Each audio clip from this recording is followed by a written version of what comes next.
কোনো দেশ লিখিত অথবা অলিখিত সংবিধানের আন্ডারে যদি কোনো দেশ গঠিত হয়ে থাকে, এক সেকেন্ডের জন্য সরকারবিহীন থাকতে পারে না।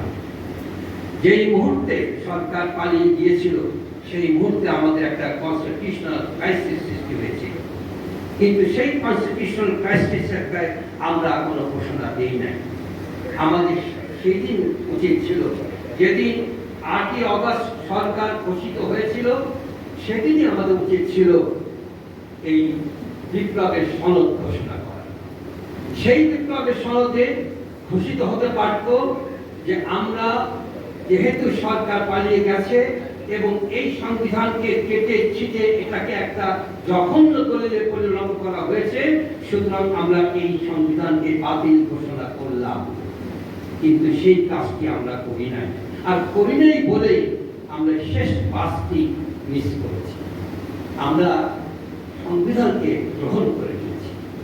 এই সংবিধান সেই সংবিধান, এই সংবিধানের অধীনে 106 অনুচ্ছেদের দ্বারা সরকারের অনুমোদন নেওয়া হয়েছে সুপ্রিম কোর্টের আপিল বিভাগ থেকে। তাহলে আপনাদের প্রথমেই একটা কথা খেয়াল করতে হবে যে সংবিধান নাই এই শব্দটি আমরা দীর্ঘদিন থেকে বলে আসছি, কিন্তু এই সংবিধান নাই শব্দটি ওই 8ই অগস্ট তারিখেই ঘোষিত হওয়া উচিত ছিল একটা সনদের মাধ্যমে, বিপ্লবের সনদের মাধ্যমে। সেটি হয়নি, আর হয়নি দেখি আর এখন এই কথা বলার কোনো সুযোগ নেই যে সংবিধান নেই। কেননা একটা দেশ একটা নিয়ম নীতির মাধ্যমে চলতে হবে। 8ই অগস্ট থেকে 1 বছর পার হয়ে গেছে।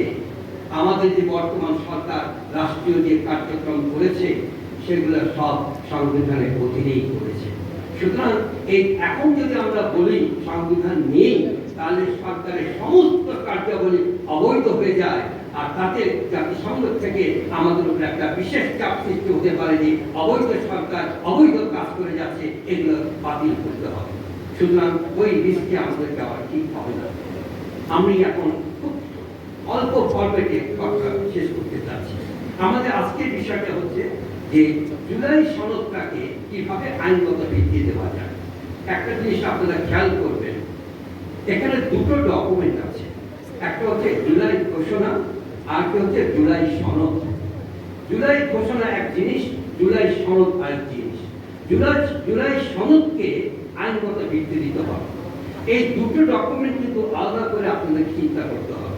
জুলাই ঘোষণা যেটা, সেটা প্রকৃতপক্ষে বাংলাদেশের সকল রাজনৈতিক দলের একটা চুক্তিপত্র। এই চুক্তিপত্র যখন স্বাক্ষর হয়ে যাবে, তখন এই চুক্তিপত্রটা একটা কনস্টিটিউশনাল ডকুমেন্টে পরিণত হয়ে যাবে। আপনারা জানেন ইংল্যান্ড কিন্তু লিখিত কোনো সংবিধান নেই, কিন্তু কি আছে, তাদের আছে কনস্টিটিউশনাল ডকুমেন্ট। নানান ধরনের কনস্টিটিউশনাল ডকুমেন্ট আছে। সেই কনস্টিটিউশনাল ডকুমেন্টের মাধ্যমে ইংল্যান্ডের সমস্ত শাসন ব্যবস্থা চলে। জুলাই ঘোষণাপত্রটি যখন বাংলাদেশের সকল রাজনৈতিক দলরা স্বাক্ষর করবে, সাথে সাথে এটি একটি জাতীয় চুক্তিপত্রে পরিণত হবে এবং সেটি একটি কনস্টিটিউশনাল ডকুমেন্টে পরিণত হবে। এবং এই জুলাই ঘোষণাপত্রে কোনো শব্দ যদি কেউ ভায়োলেট করার চেষ্টা করে, তাহলে সেটা সুপ্রিম কোর্টের মাধ্যমে এটাকে বলবৎ করা যাবে। কেননা কনস্টিটিউশনাল ডকুমেন্ট আর সংবিধানের একই ধরনের আপনার আইনগত বিধান। সুতরাং এই কনস্টিটিউশনাল ডকুমেন্ট জুলাই ঘোষণাপত্রে কোন শব্দ কেউ যদি ভায়োলেট করার চেষ্টা করে, তাহলে তার আইনগত ভিত্তি হচ্ছে এটাকে সুপ্রিম কোর্টের মাধ্যমে বলবৎ করা যাবে। তাহলে জুলাই সনদ যেই মুহূর্তে আপনার সমগ্র রাজনৈতিক দলের দ্বারা স্বাক্ষরিত হয়ে যাবে, সেই মুহূর্তে এটা কনস্টিটিউশন ডকুমেন্ট হওয়া মাত্রই এটা জুলাই সনদের আরেকটি ডকুমেন্ট, পরবর্তী ডকুমেন্ট জুলাই সনদের ভিত্তিভূমি হিসেবে তৈরি হয়ে যাবে। কারণ জুলাই ঘোষণার মধ্যে বলা থাকবে যে আমরা জুলাই সনদ তৈরি করব। সেই জুলাই ঘোষণা যখন স্বাক্ষর হয়ে যাবে, সাথে সাথে জুলাই সনদের আইনগত ভিত্তিভূমি তৈরি হয়ে যাবে।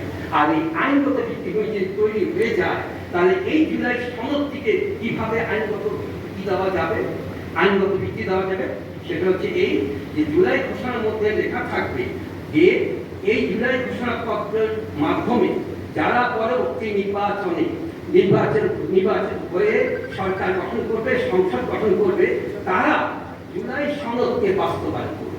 এবং জুলাই সনদকে বাস্তবায়ন কিভাবে করবে? তারা এই জুলাই সনদটাকে একটি অস্থায়ী ক্রান্তিকালীন বিধানাবলী হিসাবে এই সংবিধানের চতুর্থ তফসিলে অন্তর্ভুক্ত করবে।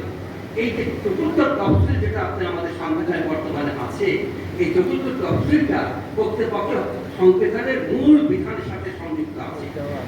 1971 সালে মুজিবনগর সরকার যে সমস্ত কার্যাবলী করেছিল, সে সমস্ত কার্যাবলী বৈধতা দেওয়ার জন্য সংবিধানে এই অস্থায়ী বিধানাবলী, ক্রান্তিকারী বিধানাবলী সংযুক্ত করা হচ্ছিল চতুর্থ তফসিলের মাধ্যমে। এবং এই চতুর্থ তফসিলে যে সমস্ত কার্যাবলী ছিল, সেগুলো সমস্ত আইনগত, সাংবিধানিক ওটার বৈধতা দেওয়া হয়েছিল।